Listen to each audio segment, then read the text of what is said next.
Hello there, and thank you for staying tuned to LTN.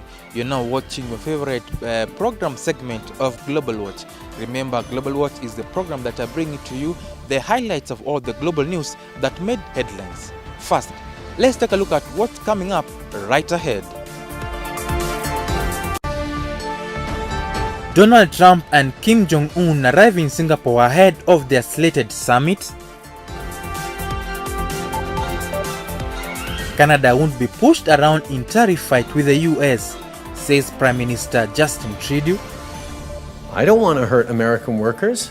They're our neighbors, they're our friends. My job is to stand up for Canadian workers, Canadian interests, and I will do that. President Xi Jinping of China and Russian President Vladimir Putin travel on a high-speed train to China's cultural city, Tianjin.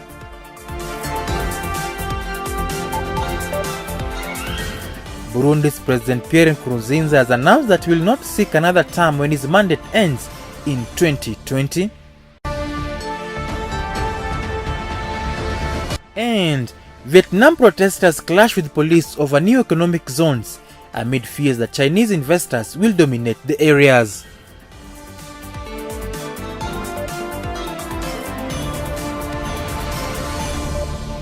My name is Eddie Nyadwa and welcome to the program. And we begin with some news in Singapore, where we find that North Korean leader Kim Jong-un has arrived in Singapore ahead of a scheduled summit with US President Donald Trump.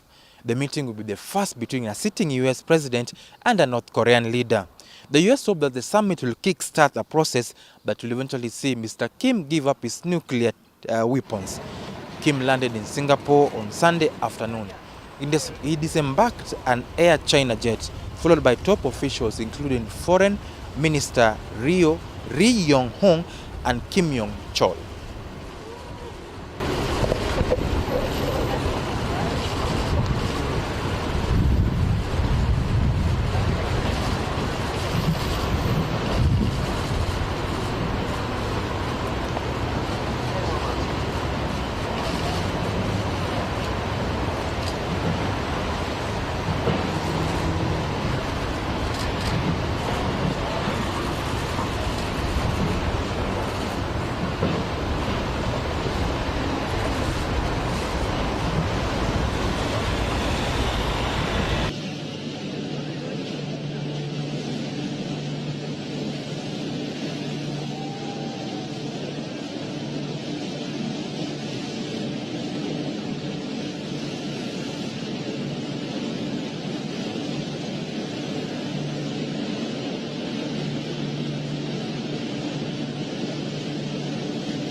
This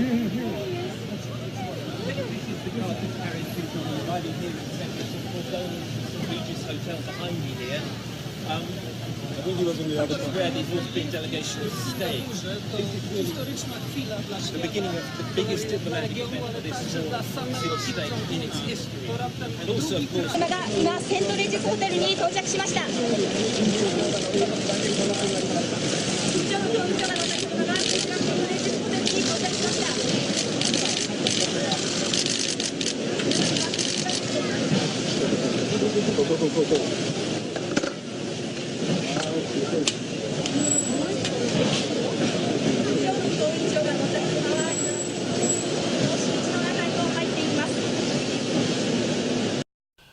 Now, with Kim arriving in Singapore in an Air China jet, it begs the question, what is the role of China in this summit?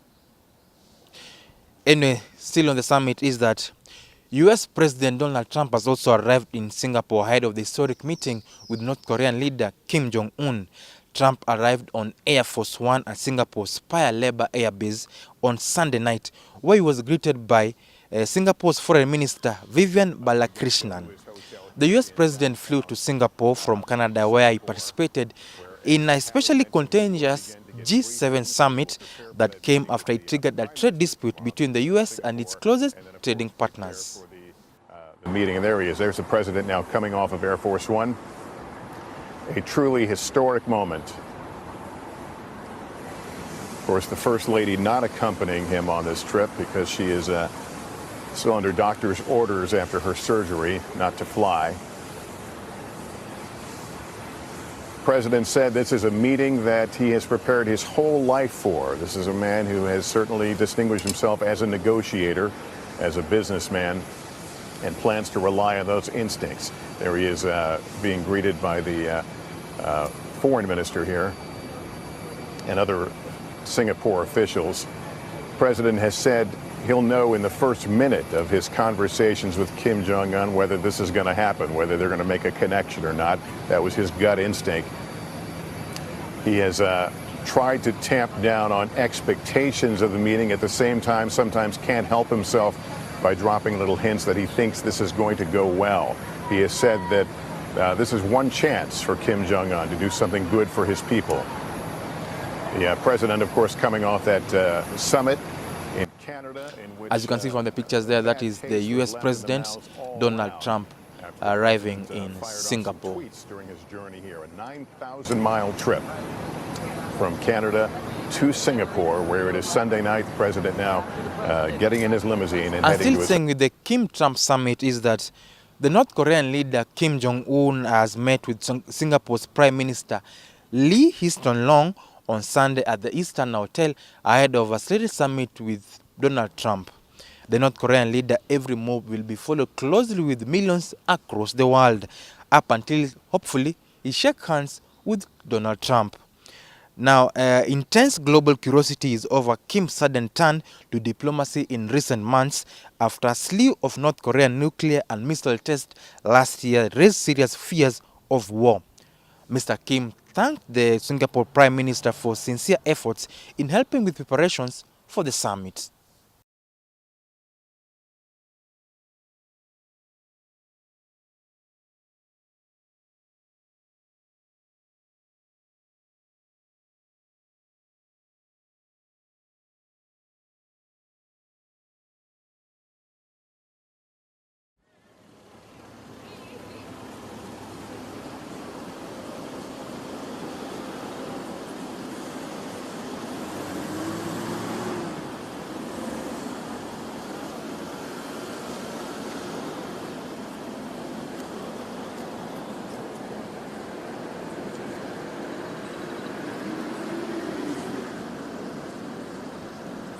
シンガポール大統領官邸に到着しました。これから朝食の会談が行われます。金正恩総書記は大統領官邸に到着しました。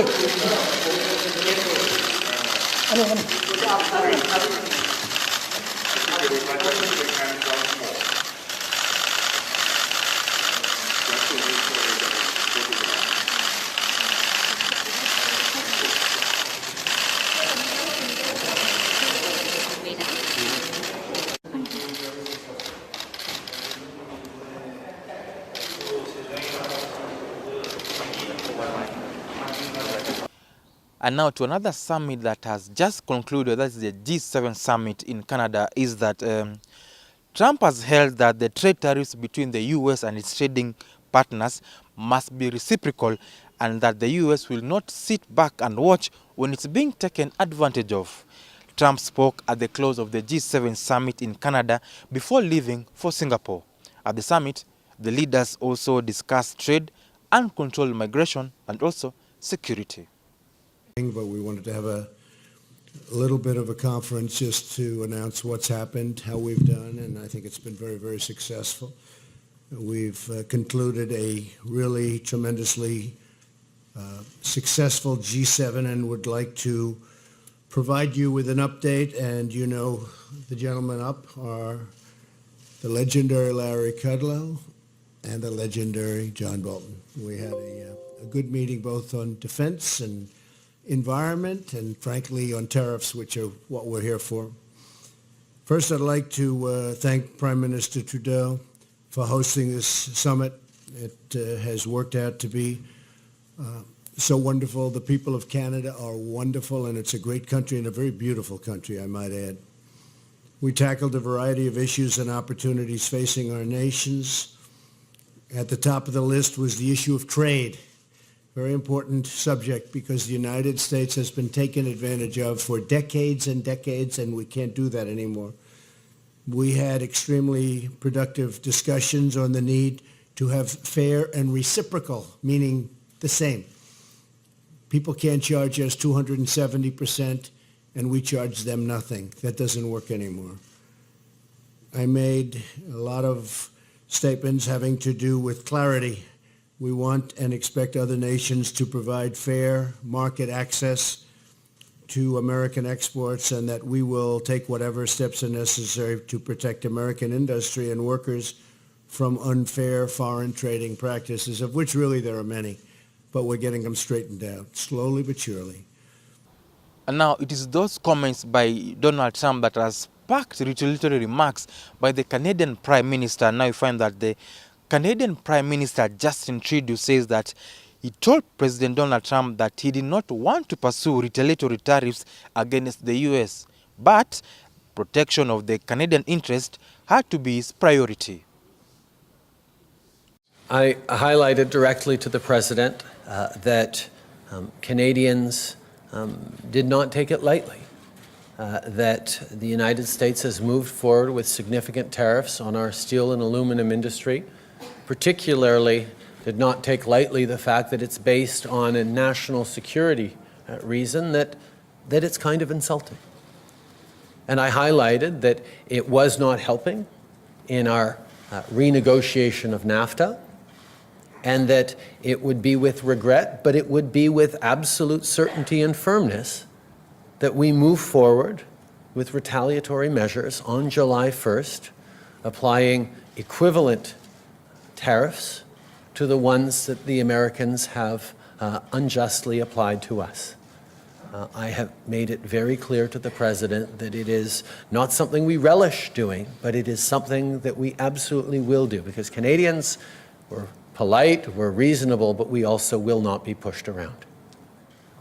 I told the President that we would be moving forward with retaliatory equivalent tariffs as of July 1st, and he expressed to me that he thought that would be a mistake. And I certainly agree that it's not something that we want to do. We do not want to harm American workers. We do not want to harm trade between Canada and the United States. But the administration's choice to impose illegal and unacceptable tariffs, illegitimate and unacceptable tariffs to Canadian steelworkers and auto workers and on the Canadian economy must be met with an equivalent response. I don't want to hurt American workers. They're our neighbors, they're our friends. But my job is to stand up for Canadian workers, Canadian interests, and I will do that without flinching. That's what I explained to the President. Now it is after attending the G7 summit that Trump left for Singapore, where he's scheduled to meet the North Korean leader Kim Jong-un.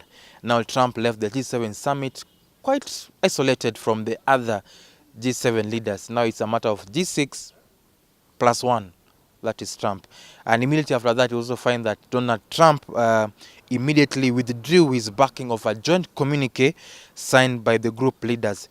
Now he blames it on what he calls weak and dishonest statements from the Canadian Prime Minister Justin Trudeau. And now moving on to another story.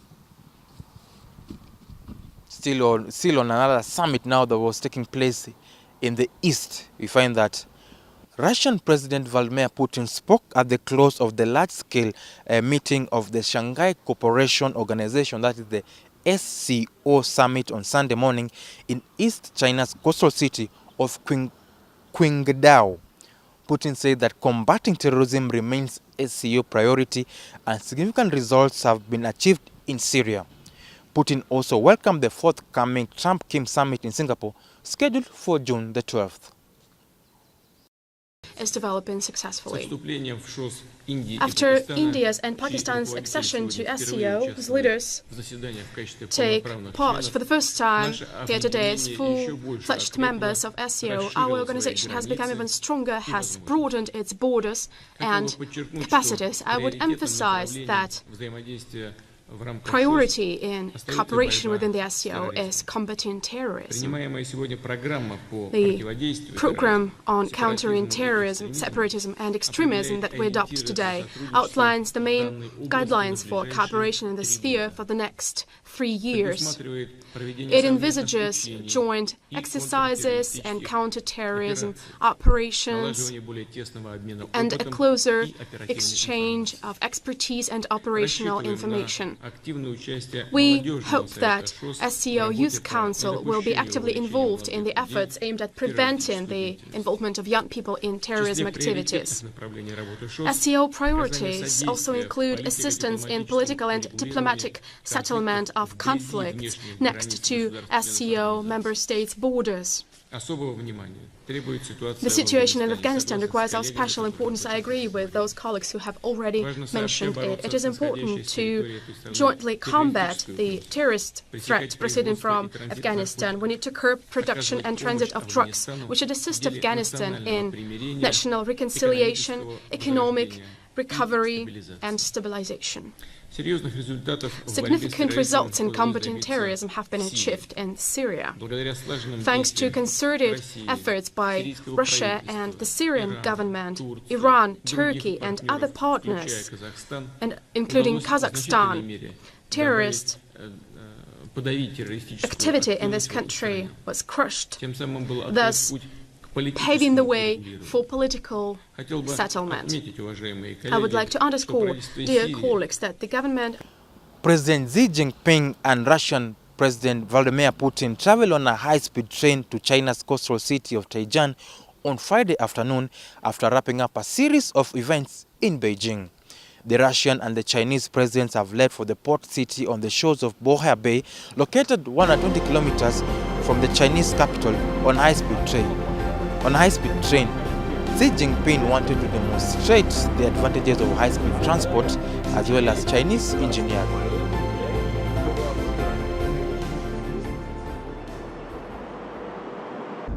坐火车每次有一种浪漫感，是吸引人的。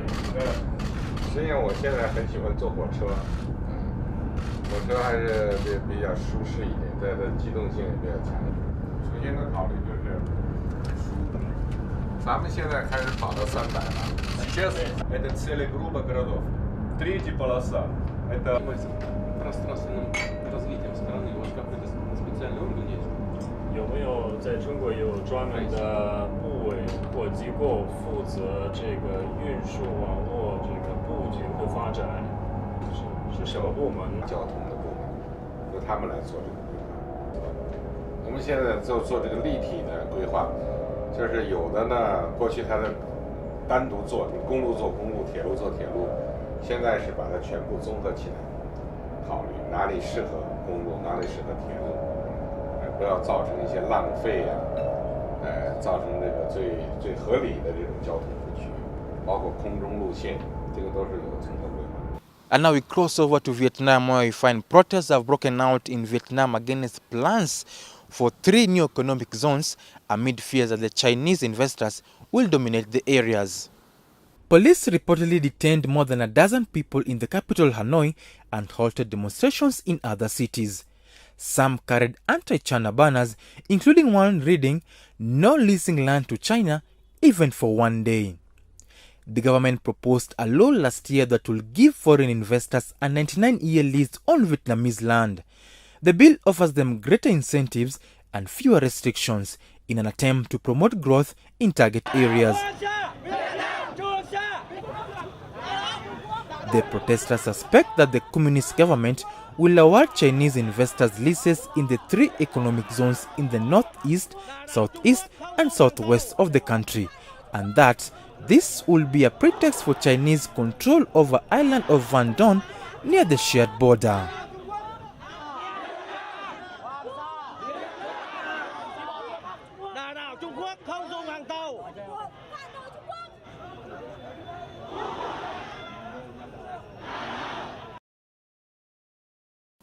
And now we cross again borders and now come to Africa, and now we begin with our neighbors in Tanzania, that is in East Africa, where you find Tanzania is now working to enhance its justice system. Among initiatives being undertaken include expanding a court service through the country. These efforts are supported by the World Bank and aim at making judicial services reach communities that need them the most. According to Tanzania Chief Justice Professor Hamis Juma, the reforms will enable the poor access justice through the mobile courts. The judiciary staff will also benefit from capacity building trainings, sponsored by the World Bank. They are amazingly significant reforms because they're citizen-centric reforms, and that's what makes them different, because they're there to reach everybody, because the justice system should be for everybody, and that's what's so impressive by these reforms. So I think that Tanzania is leading in this way, and as far as World Bank projects are concerned, this is the first of its kind. So it's really good to see this kind of project, because justice is so important, and to see that it's citizen-centric makes it so unique, makes it so special, and makes it so very important. Challenges are there, and today we mentioned just a few of them, like limited courts. Many people are in need of courts, referral courts, and district courts are still very few. And there are some places where judges have to commute from one place to another to assist people. There are islands that have no courts, so we are fighting against those challenges by providing mobile courts by means of special buses and boats to reach the places with poor accessibility. And even here in Dar es Salaam, district courts are still few, and yet you have a population of more than 5 million people. So by providing these alternative means, we aim at reaching more people. What is most impressive is that as the reforms are being undertaken, they are looking at how the judiciary can service both men and women equally and deal with the issues, the different issues, and as well as the similar issues that men and women face, as well as how they can move the services out into the countryside. And in Zimbabwe, the Zimbabwe polls conduct outcome will determine reviewing of the sanctions by the US. The United States is interested in creating a better relationship with Zimbabwe. However, this will be pegged on the outcome and the conduct of the upcoming polls. US Deputy Assistant Secretary for Southern Africa Matthew Harrington said that the polls outcome will inform America's decision to review the restrictive measures imposed on the South African nation. So far, the US says that it is impressed and encouraged by the current political developments in Zimbabwe. The election on July 30th will be one important benchmark of whether the political environment of the past is changing for the better. We welcome President Mnangagwa's public commitment to ensure the election is free and fair. The sanctions regime is targeted, and it's based on those that we think have undermined the building of democratic institutions.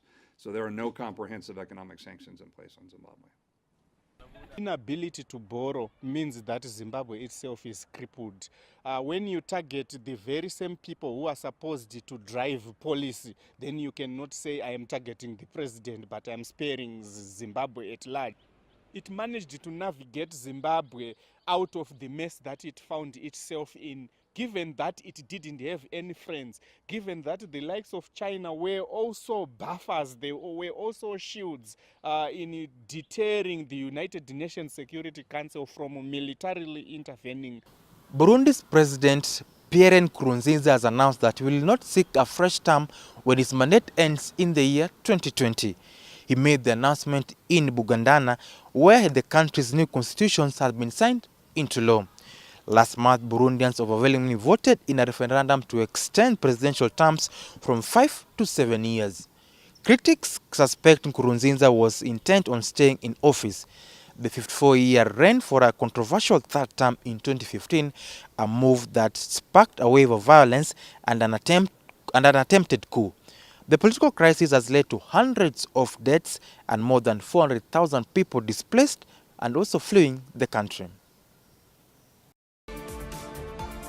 And now, on that note, we've come to the close of Global Watch. Remember, we'll be keeping a close eye on the Trump-Kim summit in Singapore. Remember that this summit comes after Trump had also cancelled it. And now the two nations have yet to define what denuclearization really means. But we'll be keeping an eye on that and bringing you the updates on that summit. My name is Eddie Nyadwa, and thanks for watching.